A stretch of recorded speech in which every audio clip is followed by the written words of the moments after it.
Бесплатная реабилитация после инсульта в Казахстане. Но, оказывается, не все пациенты знают, что после инсульта в Казахстане можно пройти реабилитацию в рамках ОСМС.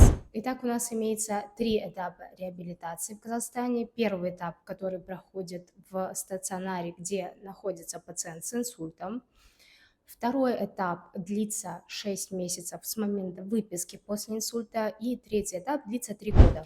Итак, в первые 6 месяцев пациент может пройти реабилитацию в условиях реабилитационного стационара или реабилитационного отделения более одного раза в зависимости от состояния пациента, его потенциала и в зависимости от наличия мест. С третьим этапом немножко сложнее, потому что здесь количество госпитализаций уменьшается, разрыв между этими госпитализациями увеличивается, также очень мало бюджетных средств на это выделяется, поэтому с третьим этапом немножко сложнее, но второй этап зачастую пациенты могут пройти.